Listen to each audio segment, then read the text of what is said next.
Press the subscribe button and press bell icon for latest videos.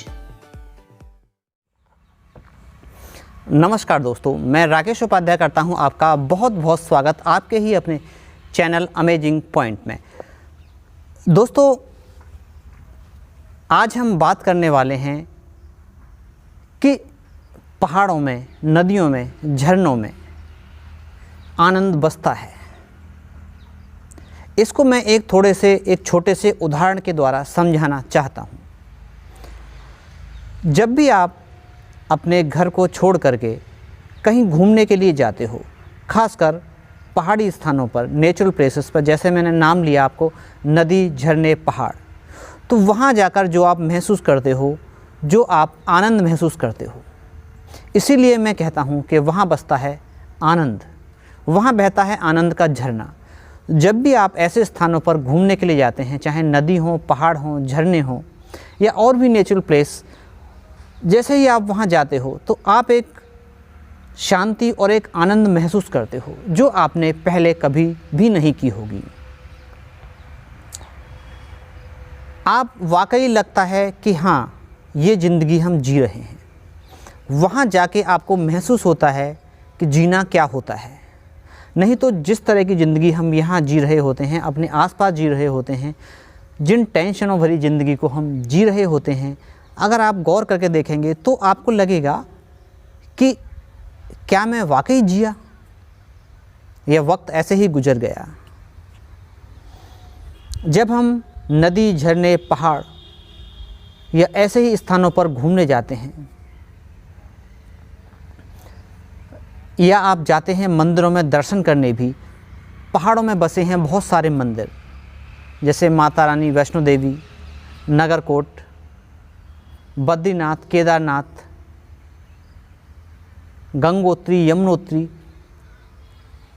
आप अगर यहाँ पे जाते हो तो आपने महसूस किया होगा उस अद्भुत शांति को, उस अद्भुत आनंद को, जो आप वहाँ रह के कभी नहीं कर सकते थे जहाँ आप जी रहे हैं। तो मैं इसलिए कहता हूँ कि वहाँ बसता है आनंद और शांति। जब आप जाते हैं घूमने तो आपका सब कुछ बदल जाता है। यहाँ तक कि आप किसी भी नदी पर भी जाते हो, अगर आप आसपास कहीं रह रहे हो और आपके आसपास से कोई भी नदी गुजरती है तो आप उस नदी के किनारे भी जाते हो तो भी आप एक आनंद को महसूस करते हो। इसलिए मैं कह रहा हूँ, आप घूमने ज़रूर जाइए, थोड़ा सा वक्त निकालिए। आपके आसपास हो तो आसपास, नहीं तो थोड़ा सा दूर, थोड़े से पैसे भी खर्च कीजिए। और जो खर्च करने से आपको मिलेगा, आपको पता पड़ेगा कि उसकी तो कोई कीमत ही नहीं है। जो आपको थोड़े से पैसे खर्च करने से वहाँ जाके घूमने पे आपको मिलेगा, जो महसूस होगा, जो दरिया आनंद का आपके अंदर से बहेगा, झरेगा, जो झरना आपके अंदर से बहेगा, उसकी तो बात ही अलग होगी। और वो झरना ऐसा होगा जो आपने पहले कभी भी महसूस ना किया हो। आपने देखा होगा कि जब भी हम कहीं बाहर निकलते हैं अपने घर से, किसी काम के लिए नहीं, माइंड में एक चीज़ होती है काम। काम आते ही एक टेंशन होना शुरू हो जाती है कि कुछ करना है।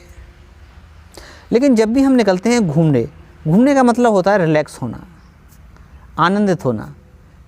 चाहे आप अपने आसपास के किसी भी मंदिर में भी जाएं, अगर वो पहाड़ी स्थान पर भी न हो, आप अपने शहर के भी किसी मंदिर में जाएं, तो भी आप एक आनंद का, एक शांति का, उसको आप महसूस ज़रूर करते हैं।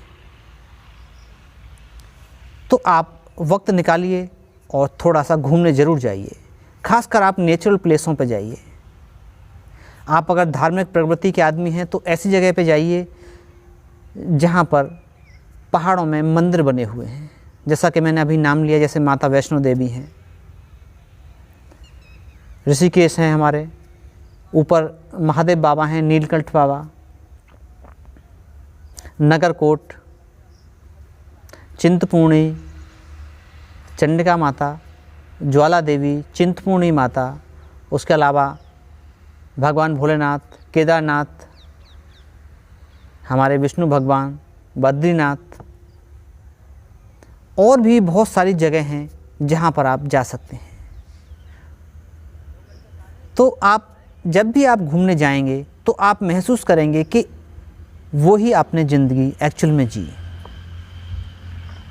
जो ज़िंदगी आपने आनंदपूर्वक जी, वही ज़िंदगी एक्चुअल में आपने जी।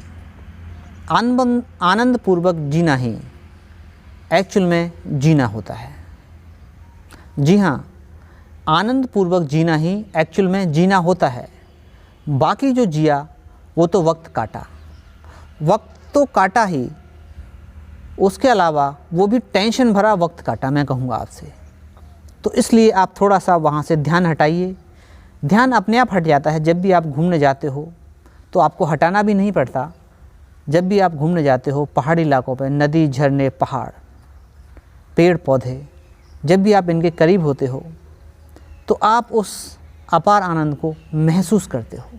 ऐसा लगता है जैसे कि परमात्मा जग गया हो, अंदर का आनंद फूट पड़ा हो अंदर से, आनंद के झरने फूट पड़े हों अंदर से। उस परमात्मा को भी आप महसूस ज़रूर कीजिए, जो कि आनंद के रूप में आता है, आनंद और शांति के रूप में। तो आप थोड़ा सा वक्त निकालिए और ऐसे स्थानों पे आप घूमने ज़रूर जाइएगा। वहाँ जाके आप खुद को आनंदित महसूस करेंगे। तो आप ज़रूर घूमने जाएं। इसी के साथ आज का वीडियो ख़त्म करते हैं। बने रहिए हमारे साथ, अपना प्यार हम पर ऐसे ही बरसाते रहिए। Thanks for watching. Have a nice day.